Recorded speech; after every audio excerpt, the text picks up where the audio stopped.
भाइयों, सभी को मेरा सादर नमस्कार। एक बार फिर हम आज आपके सामने अपने क्वारसी शोध फार्म अलीगढ़ पर अपने साथी श्री रविंद्र सिंह जी के साथ और हमारे लैब के प्रभारी श्री श्यामदेव जी के साथ आपके बीच मौजूद हैं।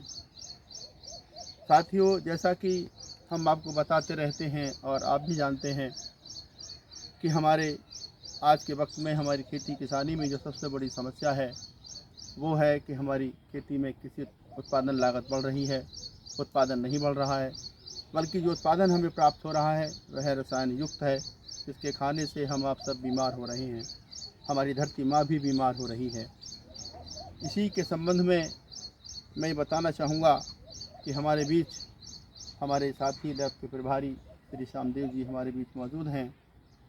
वो बताते हैं कि हमारे द्वारा रसायनों के प्रयोग से हमारी भूमि में जीवांश कार्बन की मात्रा निरंतर घट रही है और आजकल जो मौजूदा वक्त में हमारी भूमि में जीवांश कार्बन की मात्रा है वो घटकर 0.3% या उससे भी कहीं अधिक कम हो गई है, जबकि हमारी भूमियों में जीवांश कार्बन की मात्रा 0.8 से 1% के बीच होनी चाहिए। ये घटती जीवांश कार्बन की मात्रा किस वजह से है, हम किसान भाइयों को क्या काम करना चाहिए, इस संबंध में मैं अपने साथी श्री श्यामदेव जी से प्रभारी जो लैब प्रभारी अधिकारी हैं उनसे मैं अनुरोध करूंगा कि वो इस संबंध में आपको जानकारी दें कि हम किस तरह से जीवांश कार्बन की मात्रा को अपने खेतों में बढ़ा सकते हैं।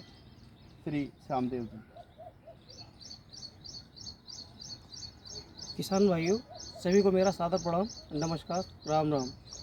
जैसा कि मेरे साथी ने भी बताया कि हमारी भूमि में जीवांश कार्बन निरंतर केमिकल का इस्तेमाल करने पर घटती जा रही है।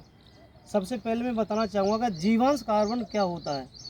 इसकी हम संधि विच्छेद करते हैं जीवांश कार्बन की, तो होता है जीव प्लस अंश, अर्थात जीव का वह अंश जो मरने के बाद ज़मीन में मिल जाता है, उस अंश से जीव के अंश को मिला करके जीवांश कार्बन का निर्माण होता है, जिसे हम अगर ह्यूमस कहें तो इसमें कोई अतिशयोक्ति नहीं होगी, क्योंकि ह्यूमस का ही एक भाग होता है जीवांश कार्बन। अब हमारी भूमि में निरंतर chemical, urea, DAP, pesticide, insecticide, herbicide इत्यादि का प्रयोग निरंतर करते जा रहे हैं, जिस कारण से कि हमारी मिट्टी का जीवांश कार्बन घटता जा रहा है।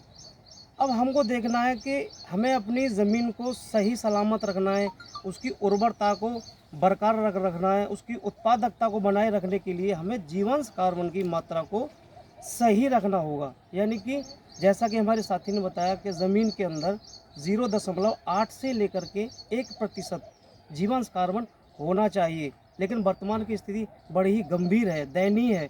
अगर ये कहा जाए कि हमारी ज़मीन बंजर की ओर जाती जा रही है तो इसमें कोई अतिशयोक्ति नहीं होगी। तो हमें देखना होगा कि हमें अपने जीवांश कार्बन को कैसे बढ़ाएंगे। देखिए, जीवांश कार्बन के लिए जो हमारी एक सबसे फंडा है, बढ़िया फंडा समझ लीजिए कि हमारे खेत है।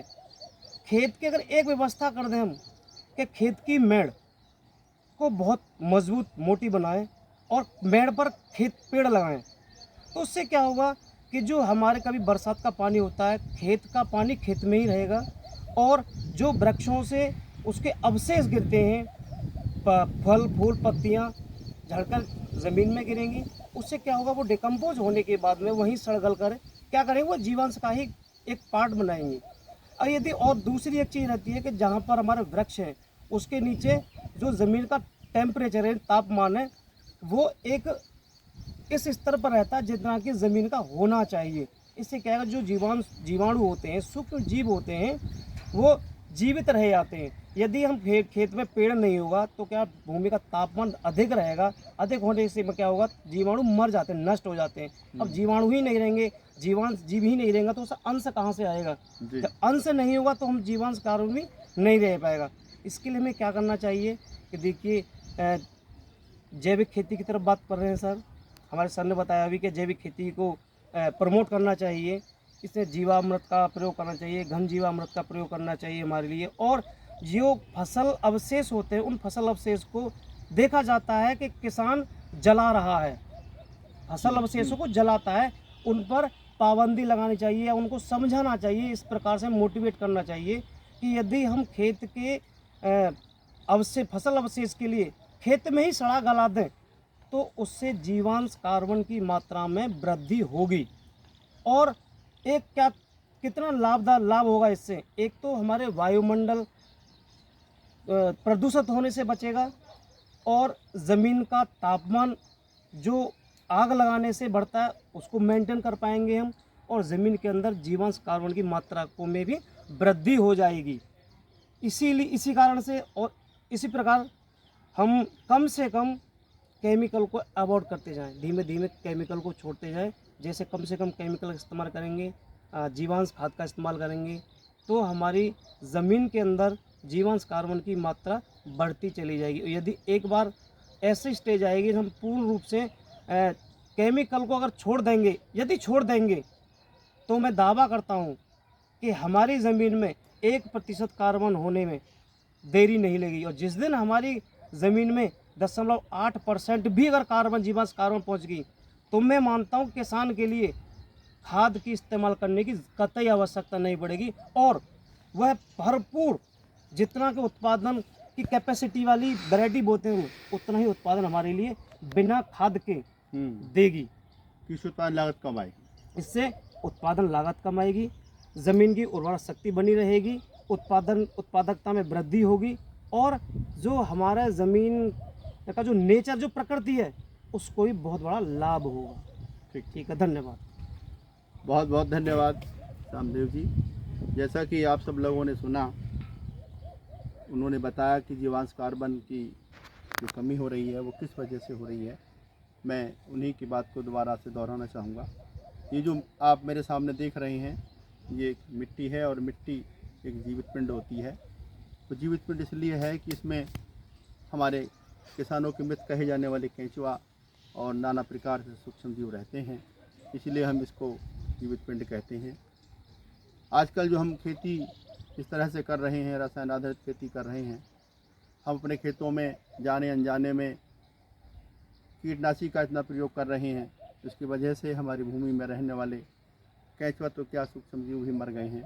और हमारे साथी ने बताया कि हमारी भूमि में जो तापक्रम बढ़ता है, क्योंकि हमारे खेत नंगे हैं और उन नंगा होने की वजह से हमारी भूमि का तापक्रम बढ़ता है, और तापक्रम बढ़ जाने से भी हमारी भूमि में जो मौजूद सूक्ष्म जीव हैं वो मर गए हैं, जिसकी वजह से हमारे खेत में जो पहले से मौजूद अवशिष्ट पदार्थ है, या हम जो भी उसमें जैव पदार्थ डालते हैं, हरी खाद, गोबर की खाद, कंपोस्ट खाद, वो नहीं सड़ता है। तो हमारे साथी आपको बता रहे थे कि हमें अपने खेतों में सूक्ष्म जीवों की संख्या को बढ़ाना है, यानी कि सूक्ष्म जीवों की संख्या को बढ़ाने के लिए जीवामृत, घन जीवामृत, बीजामृत का प्रयोग करें। इसके साथ साथ हमें चाहिए कि हम अपने खेतों की मोटी मोटी मेंढ बनाएं और उन मेंढों पर पेड़ लगाएं। मेंढ इसलिए बनाएं कि हमारा वर्षा हो तो वर्षा का पानी खेत से बाहर न निकले और हमारी धरती माँ की को प्यासी ना रहे। और पेड़ हम इस मकसद से लगाएं ताकि उस पर पक्षी बसेरा कर सकें और हमारी फसलों की देखभाल कर सकें। साथ ही साथ गर्मियों में जब तापक्रम बढ़े तो हमारे सूक्ष्म जीवाणु जो हमारे खेत में मौजूद हैं वो पेड़ के नीचे आ जाएं और अपने को सुरक्षित कर लें। और जब पानी पहली बारिश हो, जब वर्षा का पहला पानी हो, तो सूक्ष्म जीव अपने पूरे खेत में फैल जाएं और अपना काम शुरू करें। इसके लिए हमें ध्यान ये भी देना है कि हमें अपने खेतों में जो फसल अवशेष हैं उनको नहीं जलाना है, बल्कि फसल अवशेषों को खेतों में ही पड़े रहना है, और गोबर की खाद, हरी खाद, कंपोस्ट खाद का हमें प्रयोग करते रहना है। अगर हम इस तरह से प्रयोग करेंगे तो हमारे खेतों में जीवांश कार्बन की मात्रा निरंतर बढ़ती चली जाएगी। फिर हमें इस बात का विशेष कर ध्यान रखना है कि सूक्ष्म जीव बढ़ जाने के बाद हमें चाहिए कि हम अपने खेतों में किसी भी तरह का कीटनाशी का प्रयोग ना करें। अगर हम इस तरह से करेंगे तो हमारी भूमि में जीवांश कार्बन की मात्रा बढ़ जाएगी, यानी कि ह्यूमस की मात्रा बढ़ जाएगी।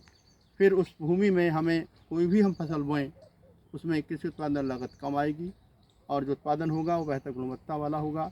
हमारे प्राकृतिक संसाधन क्षीण होने से बच जाएंगे, हमारी जैविकता बरकरार रहेगी, और जो से उत्पाद हमें मिलेगा उसको खाने से हम आप सब नाना प्रकार की गंभीर बीमारियों के पेट में आने से बच जाएंगे। इसी के साथ ही मैं आप सबका बहुत बहुत धन्यवाद करता हूँ।